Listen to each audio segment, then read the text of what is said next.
All right, welcome to another episode of Barn Songs. We're on to season 2 now. For the first episode, we've got Doug Preston. How you doing, man? I'm well. Thank you for having me. I'm glad to have you. You're a great songwriter, and Thank you. looking forward to hearing you play. What are you going to play for us? I'm going to do a tune called What Would You Do? It's an older tune off my first record that I put out Okay. from mid-2000s. Okay. Do you still play it live? I don't. I don't play most of the songs off that record just because I have so much material that I've done since. But Yeah. it's a favorite. The record didn't come out nearly as good as I wish it had, so I don't often play it for people anymore. Yeah. Which is sad because I'm sitting on probably 700 of them at my house. But I've just moved on. So, but it's probably one of my favorite songs that I've written. So. Yeah. Cool. And what kind of song is it? It's a love song. Yeah. Yeah. Cool. Kind of forlorn, plaintive. It's kind of one of the flavors that I do a lot. So. Yeah. Yeah. That's one of your wheelhouse songs. Sort of. Cool. Have you ever? There's this really romantic idea, and I was talking to my buddy Jimmy, who you met the other night, about this. There's this idea that songwriters, are always writing the same song.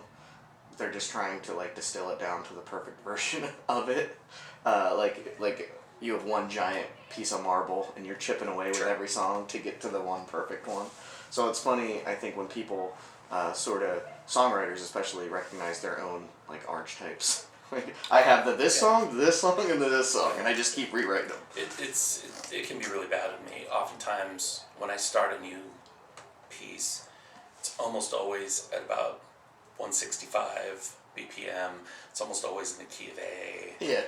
And I'll put a capo on. I'll play a different neck position, and then I'll start doing the math. Of course, that's still A. Yeah. Awesome. So it's just impossible for me to get away from it. So A major? I have to. Yeah, typically. Yeah? Yeah. Okay. So I have to force myself to try a different key, or I'll push it up a whole step. Oh, just yeah. Trying to find something to make it different. Uh-huh. Because I don't want people to be like, oh, that's the same. Ugh. Yeah.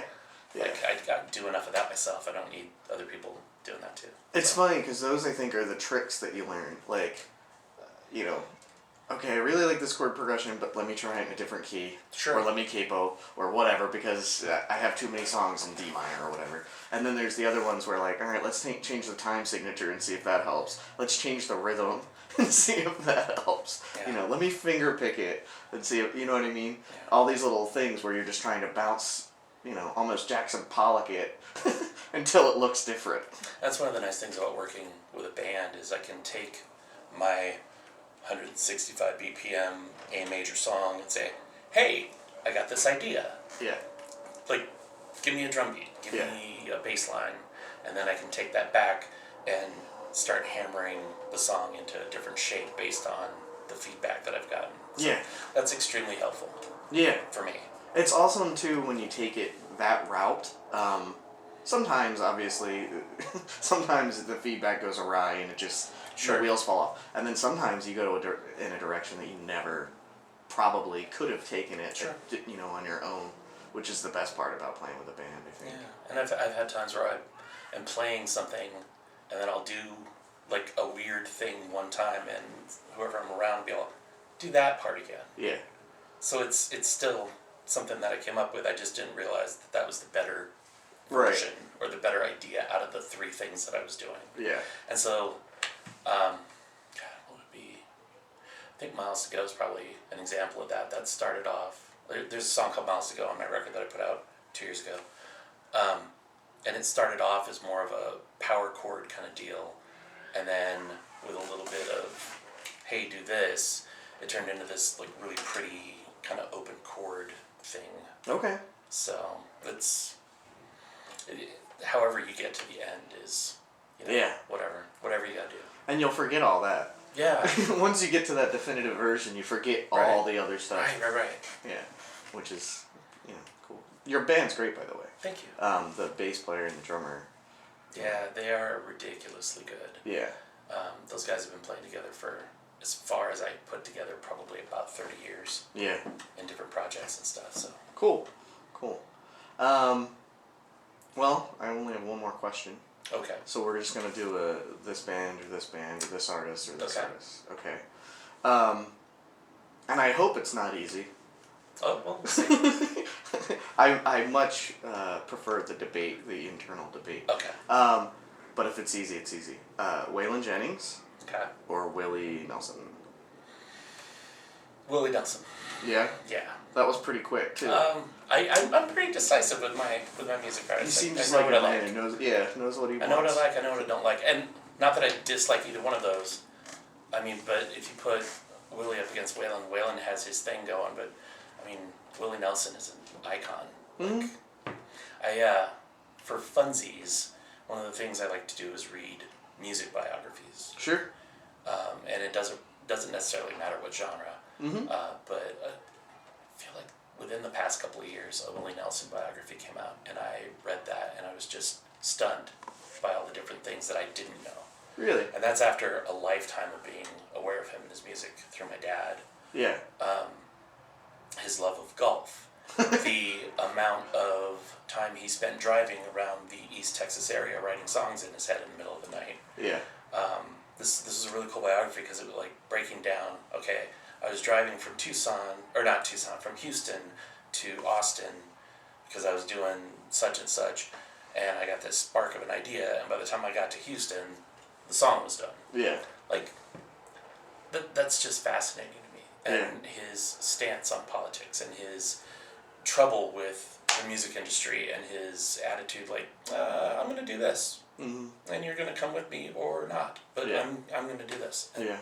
that's just super inspiring to me. Yeah. And, I mean, Waylon has his own thing, and that's great. But of the two, to me, it's pretty clear. Cool.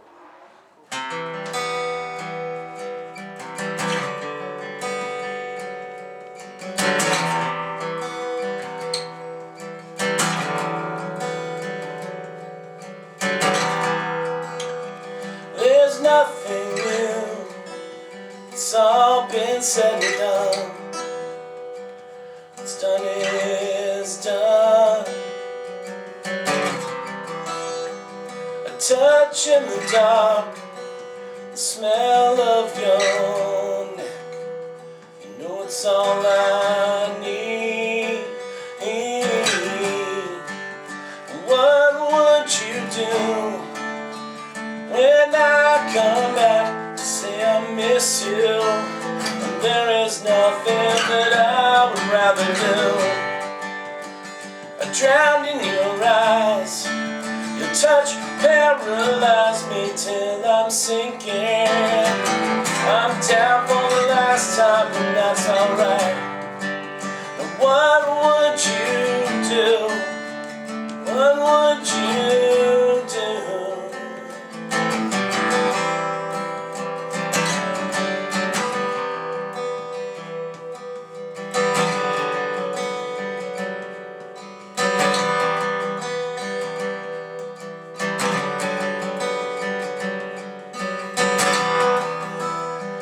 You try to rebuild the stones that we live on, but they're just fine. You try to analyze the root of the problem, and that's the problem. Oh, what would you do when I come back, said I miss you? There is nothing that I would rather do. I'm drowned in your eyes. Your touch paralyzed me till I'm sinking. I'm down for the last time, and that's alright. What would you do? What would you do?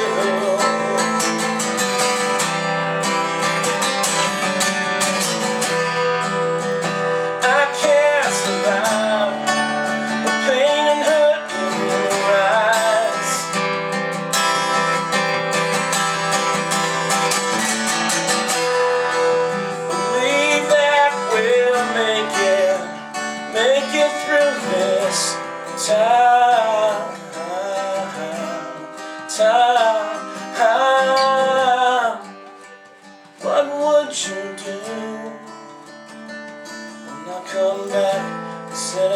miss you.